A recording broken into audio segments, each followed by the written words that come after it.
യേശുവിനെ ക്രിസ്തു എന്ന് വിശ്വസിക്കുന്നവനെല്ലാം ദൈവത്തിൽ നിന്നും ജനിച്ചിരിക്കുന്നു. ജനിപ്പിച്ചവനെ സ്നേഹിക്കുന്നവനെല്ലാം അവനിൽ നിന്നും ജനിച്ചവനെയും സ്നേഹിക്കുന്നു. നാം ദൈവത്തെ സ്നേഹിച്ച് അവന്റെ കൽപ്പനകളെ അനുസരിച്ച് നടക്കുമ്പോൾ ദൈവമക്കളെ സ്നേഹിക്കുന്നുവെന്ന് അതിനാൽ അറിയാം.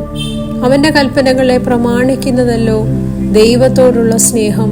അവന്റെ കൽപ്പനകൾ ഭാരമുള്ളവയല്ല. ദൈവത്തിൽ നിന്നും ജനിച്ചതൊക്കെയും ലോകത്തെ ജയിക്കുന്നു.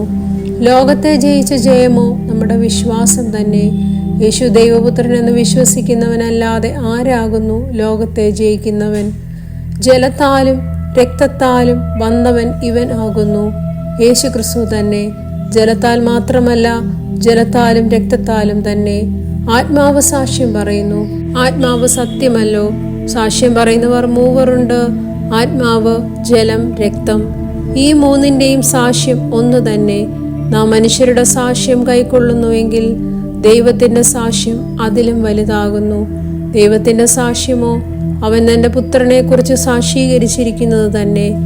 ദൈവപുത്രനിൽ വിശ്വസിക്കുന്നവന് ഉള്ളിൽ ആ സാക്ഷ്യമുണ്ട്. ദൈവത്തെ വിശ്വസിക്കാത്തവൻ ദൈവം തന്റെ പുത്രനെ കുറിച്ച് പറഞ്ഞ സാക്ഷ്യം വിശ്വസിക്കായികയാൽ അവനെ അസത്യവാദിയാക്കുന്നു. ആ സാക്ഷ്യമോ ദൈവം നമുക്ക് നിത്യജീവൻ തന്നു. ആ ജീവൻ അവന്റെ പുത്രനിലുണ്ട് എന്നുള്ളത് തന്നെ. പുത്രനുള്ളവന് ജീവനുണ്ട്, ദൈവപുത്രനില്ലാത്തവന് ജീവനില്ല. ദൈവപുത്രന്റെ നാമത്തിൽ വിശ്വസിക്കുന്ന നിങ്ങൾക്ക് ഞാൻ ഇത് എഴുതിയിരിക്കുന്നു. നിങ്ങൾക്ക് നിത്യജീവൻ ഉണ്ടെന്ന് നിങ്ങൾ അറിയേണ്ടതിന് തന്നെ. അവന്റെ ഇഷ്ടപ്രകാരം നാം എന്തെങ്കിലും അപേക്ഷിച്ചാൽ അവൻ നമ്മുടെ അപേക്ഷ കേൾക്കുന്നു എന്നുള്ളത് നമുക്ക് അവനോടുള്ള ധൈര്യമാകുന്നു. നാം എന്തപേക്ഷിച്ചാലും അവൻ നമ്മുടെ അപേക്ഷ കേൾക്കുന്നു എന്നറിയുന്നുവെങ്കിൽ അവനോട് കഴിച്ച അപേക്ഷ നമുക്ക് ലഭിച്ചു എന്നും അറിയുന്നു.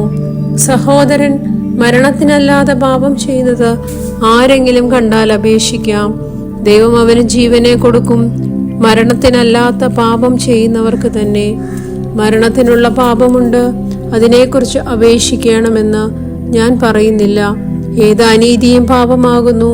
മരണത്തിനല്ലാത്ത പാപമുണ്ട് താനും. ദൈവത്തിൽ നിന്നും ജനിച്ചിരിക്കുന്നവൻ ആരും പാപം ചെയ്യുന്നില്ല എന്നും നാം അറിയുന്നു. ദൈവത്തിൽ നിന്നും ജനിച്ചവൻ തന്നെത്താൻ സൂക്ഷിക്കുന്നു, ദുഷ്ടൻ അവനെ തൊടുന്നതുമില്ല. നാം ദൈവത്തിൽ നിന്നുള്ളവർ എന്ന് നാം അറിയുന്നു. സർവ്വലോകവും ദുഷ്ടന്റെ അധീനതയിൽ കിടക്കുന്നു.